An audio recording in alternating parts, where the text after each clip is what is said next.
Rahim. Dear students, hope you are fine by the grace of Almighty Allah. At first, I want to congratulate you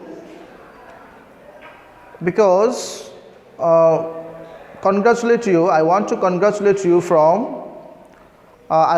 congratulate you from Goldarhat Secondary School, and I am MD Mustafizur Rahman, Ripon, Assistant Teacher English, Goldarhat Secondary School. In my previous class, I promised you to discuss with you about the use of prepositions. So, today I will discuss the use of prepositions. So look at the board. Here I have painted a diagram. To learn the use of prepositions or to memorize the use of prepositions very easily. And we learn this diagram by Bangla because it will help you to learn it easily. So let's start. দেখো আমি এখানে একটি বৃত্তাকার চিহ্ন অঙ্কন করেছি। এটা মনে করো একটা সাপোজ এটা একটা রুম বা একটা কক্ষ, এটা কক্ষ চিন্তা করো। আর এখানে দেখো যে কক্ষের ভিতর দিয়ে এখান থেকে একটা রেখা এটার মাঝ বরাবর এটার কক্ষের ভিতরে ঢুকছে এবং ভিতর থেকে বের হয়ে গেছে। আচ্ছা, এখানে দেখো এখানে একটা উলম্ব রেখা আমি এখানে আঁকার চেষ্টা করেছি। উপরে লিখছি আপ, নিচে ডাউন, আন্ডার, বিলো। সো যদি কোনো কিছু উলম্ব বরাবর মানে খাড়া উপরের দিকে হয় তখন সেক্ষেত্রে আমরা প্রিপোজিশন আফ ব্যবহার করব। যেমন হ্যান্ডস আফ মানে সরাসরি আমি হাতটা যখন উপরের দিকে ওঠাবো তখন সেক্ষেত্রে আফ ব্যবহার হবে, ঠিক আছে। আর যখন কোনো কিছু খাড়া আবার নিচের দিকে হবে, তখন সেক্ষেত্রে আমরা ডাউন ব্যবহার করব। আবার যখন কোনো কিছুর নিচে হবে, তখন সেক্ষেত্রে আমরা আন্ডার ব্যবহার করব। আন্ডার, যেমন the cat is under the table. The cat is under the table মানে কোনো কিছুর নিচে। ক্যাট বিড়ালটা কোথায় আছে? টেবিলের নিচে আছে। তখন কোনো কিছুর নিচে হবে তখন সেক্ষেত্রে আমরা আন্ডার ব্যবহার করব। The shoe is under the table, টেবিলের নিচে জুতো আছে, ঠিক আছে। এনিথিং কোনো কিছুর নিচে যখন বোঝাবে তখন সেক্ষেত্রে আমরা প্রিপোজিশন আন্ডার ব্যবহার করব। আর কোনো কিছুর যখন পাশ ঘেঁষে নিচে বোঝাবে তখন সেক্ষেত্রে আমরা বিলু ব্যবহার করব। পাশ ঘেঁষে যখন নিচে বোঝাবে তখন সেক্ষেত্রে আমরা বিলু ব্যবহার করব। বিলু, যেমন the river is Bilu the city, এইরকম। তারপরে দেখো আমরা যদি দেখো এখন উপরে নিচের কথা গেল, তারপর দেখো আমরা এখন রুমের ভিতরে আসি। এখানে দেখো যে একটা অ্যারো চিহ্ন আমি এটাতে বোঝানোর চেষ্টা করেছি যে বাইরে থেকে ভিতরে প্রবেশ করেছে। যখন বাইরে থেকে ভিতরে প্রবেশ করা বোঝাবে তখন সেক্ষেত্রে আমরা প্রিপোজিশন ইনটু ব্যবহার করব। কি ব্যবহার করব? ইনটু। বাইরে থেকে যখন ভিতরে প্রবেশ করা বোঝাবে তখন সেক্ষেত্রে আমরা ইনটু ব্যবহার করব। যেমন মনে করো দ্য সান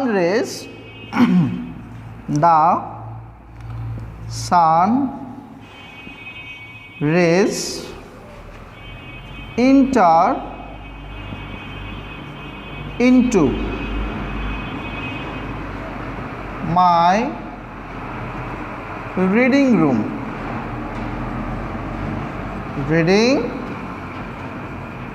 রুম। এখানে দেখো সান রেজ মানে সূর্যের আলো, the sun rays enter into my reading room.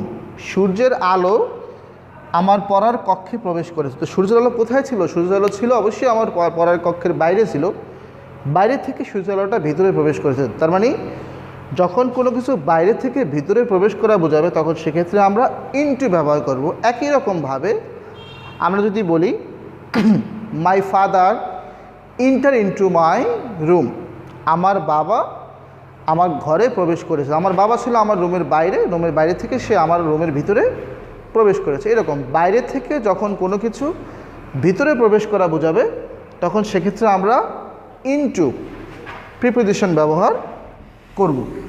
আশা করি বুঝতে পেরেছ।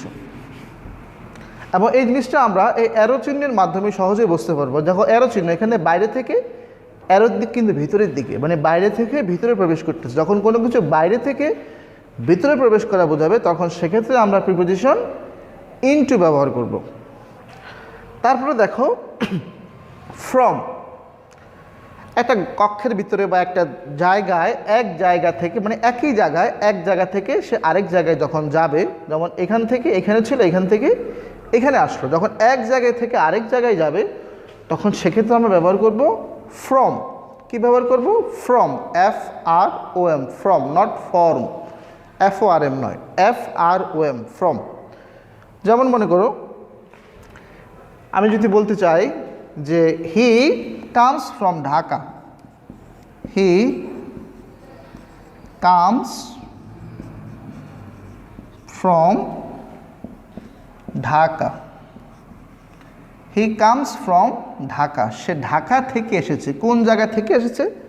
ঢাকা থেকে, মানে থেকে, হতে থেকে চেয়ে। ফ্রম মূলত হতে থেকে চেয়ে অর্থ প্রকাশ করে from. He comes from Dhaka, সে ঢাকা থেকে এসেছে। এক জায়গায় থেকে যখন আরেক জায়গায় যাওয়া বোঝাবে তখন সেক্ষেত্রে আমরা ফ্রম ব্যবহার করব। হি রিটার্ন ফ্রম কুমিল্লা, সে কুমিল্লা থেকে ফিরে এসেছে। হি রিটার্ন ফ্রম কুমিল্লা, সে কুমিল্লা থেকে ফিরে এসেছে। যখন থেকে বোঝাবে, হতে থেকে চেয়ে বোঝাবে তখন সেক্ষেত্রে আমরা ফ্রম, বা এক জায়গা থেকে যখন আরেক জায়গায় যাওয়া বোঝাবে বা এক জায়গা থেকে যখন আরেক জায়গায় আসা বোঝাবে তখন সেক্ষেত্রে আমরা প্রিপোজিশন ফ্রম ব্যবহার করব। ফ্রম মানেই হচ্ছে থেকে। তখন হি কামস ফ্রম ঢাকা, সে ঢাকা থেকে এসেছে। কোন জায়গা থেকে সে এসেছে? ঢাকা থেকে। এই কারণে থেকে যেহেতু আমাকে বোঝাতে হবে, এই কারণে আমার এক্ষেত্রে আমি প্রিপোজিশন কী ব্যবহার করব? ফ্রম ব্যবহার করব। কোনো জায়গা থেকে আসা বা যাওয়া বোঝাতে আমরা প্রিপোজিশন ফ্রম ব্যবহার করব। তারপরে আসো ইন। এখানে দেখো ইনটা এখানে দেখো এটা একটা নির্দিষ্ট জায়গা। এই নির্দিষ্ট জায়গায় আমি এখানে কি লিখলাম? ইন বোঝালাম। এখানে বিন্দু দিয়ে আমি বোঝালাম নির্দিষ্ট জায়গা, সেন্ট্রাল পয়েন্ট, মিডল পয়েন্ট, মানে এটা এই রুমের ভিতরে, এই রুমটার ভিতরে, মানে কোনো কিছু ভিতরে স্থিতিশীল, স্থির অবস্থায় থাকবে তখন সেক্ষেত্রে আমরা ইন ব্যবহার করব। যদি কোনো কিছুর ভিতরে কোনো কিছু স্থির অবস্থায় থাকে তখন সেক্ষেত্রে আমরা কী ব্যবহার করব? ইন ব্যবহার করব। যেমন মনে করো a book shelf is in my reading room, a book shelf is in my reading room.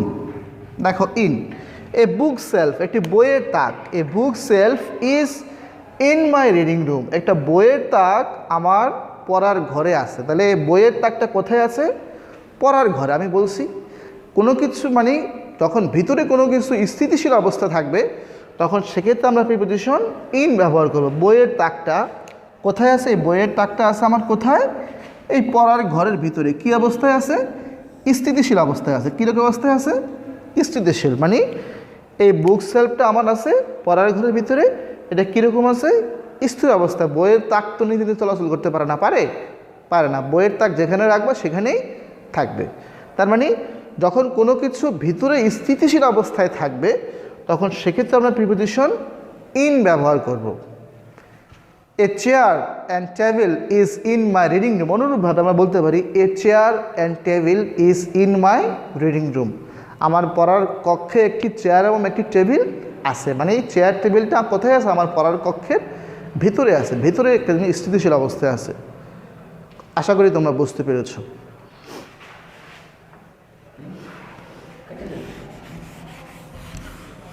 তারপরে দেখো, আমরা যদি বলি থ্রু, এখানে দেখো থ্রু মানে থ্রু দিয়ে আমি বোঝানোর চেষ্টা করেছি, এখানে অ্যারো চিহ্নটা এই যে এখান থেকে বাইরে থেকে এটা ভিতরে ঢুকে আবার বের হয়ে গেছে। মানে তার মানে হলো কোনো কিছু যখন বাইরে থেকে ভিতরে ঢুকে আবার সেটা বের হয়ে যায়, তখন সেক্ষেত্রে আমরা প্রিপোজিশন থ্রু ব্যবহার করব। কোনো কিছু বাইরে থেকে ভিতরে ঢুকে আবার যখন বের হয়ে যাবে, তখন আমরা কি ব্যবহার করব? থ্রু ব্যবহার করব। যেমন দেখো, যেমন আমরা যদি বলি we went through the forest, we went through the forest, we went through the forest, আমরা জঙ্গলের ভিতর দিয়ে গিয়েছিলাম। We went through the forest, আমরা জঙ্গলের ভিতর দিয়ে গিয়েছিলাম। We went through the forest, আমরা জঙ্গলের ভিতর দিয়ে গিয়েছিলাম। তাহলে এখন আমরা কিসের ভিতর দিয়ে গেছি? জঙ্গলের ভিতর দিয়ে। আমরা কিন্তু জঙ্গলের ভিতরে ছিলাম না, আমরা হয়তো বা কোথাও যাওয়ার পথে আমাদেরকে একটা জঙ্গল পেরোতে হয়েছে। মানে আমরা একটা নির্দিষ্ট গন্তব্যে যাব, কিন্তু যাওয়ার পথে আমাদেরকে একটি জঙ্গলের ভিতর দিয়ে যেতে হবে। তাহলে কোনো কিছু আমরা ছিলাম বাইরে, বাইরে থেকে জঙ্গলের ভিতরে ঢুকলাম এবং সেখান থেকে জঙ্গলের ভিতর দিয়ে তারপরে আবার জঙ্গলের বাইরে গেলাম। তার মানে যখন কোনো কিছু বাইরে থেকে ভিতরে ঢুকে আবার সেখান থেকে বেরিয়ে যাবে, বাইরে থেকে ভিতরে ঢুকে বেরিয়ে যাবে, তখন সেক্ষেত্রে আমরা কি ব্যবহার করব? প্রিপোজিশন থ্রু ব্যবহার করব। তাহলে we went through the forest, আমরা জঙ্গলের ভিতর দিয়ে গিয়েছিলাম। কোনো কিছু বাইরে থেকে ভিতরে প্রবেশ করে বের হয়ে গেলে তখন সেক্ষেত্রে আমরা প্রিপোজিশন ব্যবহার করব থ্রু। তারপরে আসো, এখানে দেখো আউট, আউট অফ, এখানে দেখো এই অ্যারো চিহ্নের মাধ্যমে বোঝানোর চেষ্টা করেছি। এই যে অ্যারো চিহ্ন, এটা ভিতর থেকে বেরিয়ে গেছে, ভিতর থেকে বেরিয়ে চলে গেছে। তাহলে ভিতর থেকে যখন কিছু বাইরে যাবে, তখন সেক্ষেত্রে আমরা আউট অথবা আউট অফ ব্যবহার করব। ভিতর থেকে যখন কিছু বাইরে যাবে, তখন সেক্ষেত্রে আমরা আউট অথবা আউট অফ ব্যবহার করব। যেমন মনে করো he went out, went out from my room, from my room, went out, সে আমার রুমের ভিতরে ছিল। He went out from my room, সে আমার রুম থেকে বেরিয়ে গিয়েছিল। এই যে এখানে দেখো ফ্রমও কিন্তু প্রিপোজিশন, কিন্তু ফ্রম মানে কি? থেকে। সে আমার রুম থেকে, যে থেকের ক্ষেত্রে, সেক্ষেত্রে আমরা প্রিপোজিশন কী ব্যবহার করব?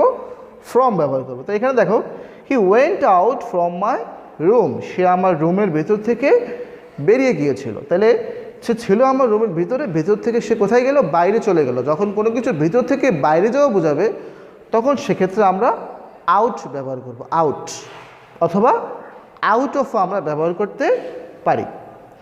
তারপরে দেখো অন, এখানে দেখো অন, ওভার, অ্যাবভ, সবগুলো দিয়ে কিন্তু উপরে বোঝাবে, সবগুলো দিয়েই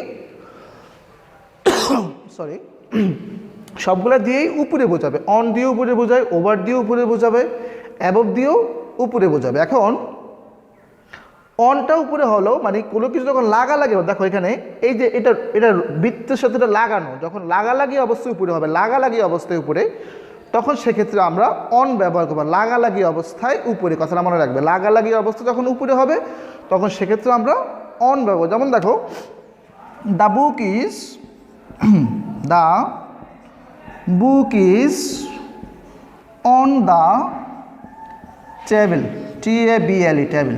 the book is on the table, the book is on the table, বইতে টেবিলের উপরে। এখন বইটা কিসের উপরে?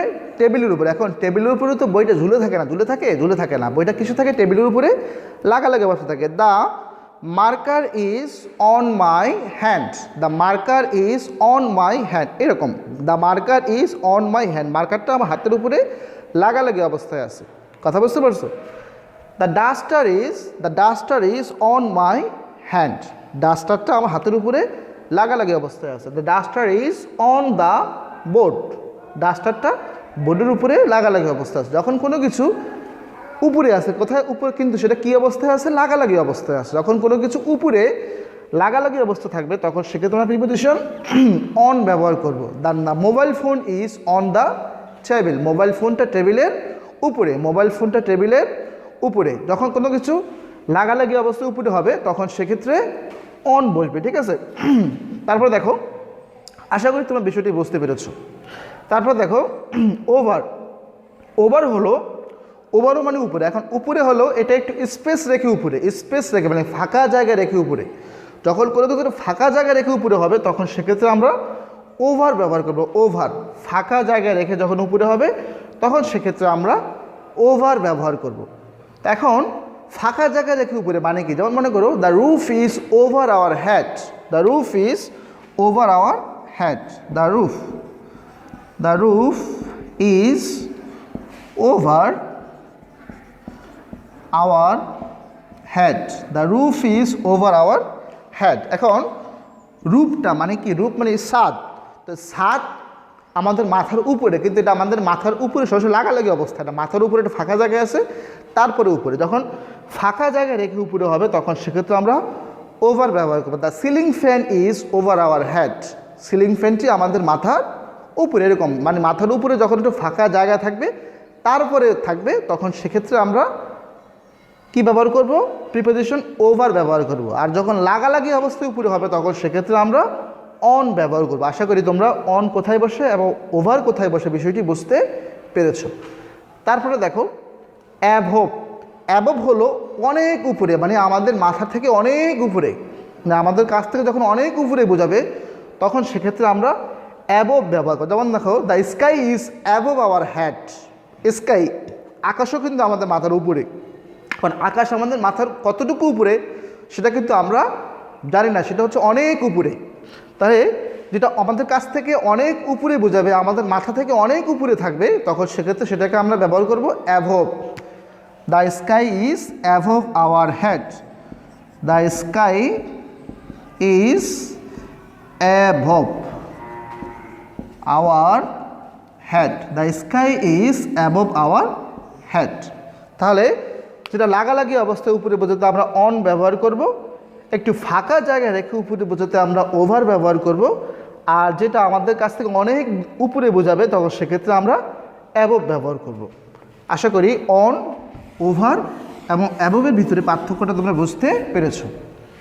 এরপরে আসো আমরা যদি দেখি, এখানে দেখো অ্যারো চিহ্নের মাধ্যমে অ্যাট অথবা টু, এটা কোনো দিকে গতি, কোনো দিকে গতি, সাধারণত অ্যাট বা টু কোনো দিকে গতি বোঝাতে আমরা অ্যাট বা টু ব্যবহার করে থাকি। সময়ের আগেও অ্যাট বা টু ব্যবহার হতে পারে, তো এক্ষেত্রে কোনো দিকে গতি বোঝাতে আমরা অ্যাট বা টু ব্যবহার করতে পারি। যেমন দেখো হি গোজ টু ঢাকা, সে ঢাকায় যাচ্ছে। সে কোথায় যাচ্ছে? ঢাকার, তার গতি কোন দিকে? ঢাকার দিকে। He goes to Dhaka, he goes to Dhaka, সে ঢাকায় যাচ্ছে, তার গতি হচ্ছে ঢাকার দিকে। তাহলে কোনো দিকে গতি বোঝাতে সেক্ষেত্রে আমরা প্রিপোজিশন কী ব্যবহার করি? টু ব্যবহার করি। তারপর আসো অথবা অ্যাটও আমরা ব্যবহার করতে পারি। তারপর আসো ফর কথার অর্থ হচ্ছে জন্য, ফর মানে হচ্ছে ফর মানে হচ্ছে জন্য, যেমন মনে করো এখানে আমরা বলতে পারি, যেমন he buy a shirt, SHIRT, he buy a shirt for his brother, BROTHER, brother. He buy a shirt for his brother, সে তার ভাইয়ের জন্য একটি জামা কিনেছে। এখন কি অর্থ প্রকাশ করলো? জন্য। কার জন্য জামা কিনেছে? ভাইয়ের জন্য। হি বাই এ শার্ট, জামা কিনেছে ফর হিজ ব্রাদার, তার ভাইয়ের জন্য, মানে ফর জন্য অর্থ প্রকাশ করে। আর যদি আমরা বলি অফ, অফ সাধারণত র অর্থ প্রকাশ করে, অফ অফ অফ সাধারণত র অর্থ প্রকাশ করে, র। তাহলে এখন এখানে দেখো, যেমন the book of Rahim, the book of Rahim, the book of Rahim মানে কি? রহিমের বই, রহিমের বই, দ্য বুক অফ রহিম, রহিমের, রহিমের বই। কার বই? রহিমের বই। র সাধারণত কী অর্থ প্রকাশ করে? র অর্থ প্রকাশ করে। দ্য বুক অফ রহিম, রহিমের বই। অথবা the dress of Seema is very nice, the dress of Seema is very nice, সীমার পোশাকটি খুবই সুন্দর। এরকম অফ সাধারণত র অর্থ প্রকাশ করে। আশা করি তোমরা এই ডায়াগ্রামের ভিতরে যে প্রিপোজিশনগুলো দেওয়া আছে এগুলোর ব্যবহার তোমরা করতে পারবে। এছাড়াও আমাদের আরও কিছু ফ্রেজ এবং অ্যাপ্রোপ্রিয়েট প্রিপোজিশন রয়েছে যেগুলোর অর্থ তোমাদেরকে মুখস্থ করতে হবে। এগুলোর কোনো নির্দিষ্ট নিয়ম নেই, এগুলো যত বেশি তুমি মুখস্থ তোমার জানা থাকবে তত বেশি তুমি সেগুলোর ব্যবহার ভালোভাবে করতে পারবে। Hope you understand this diagram, and I will try to show how they are used. Try to stay at home, keep fine, use mask if you want to go out, please maintain social distance. Thank you very much.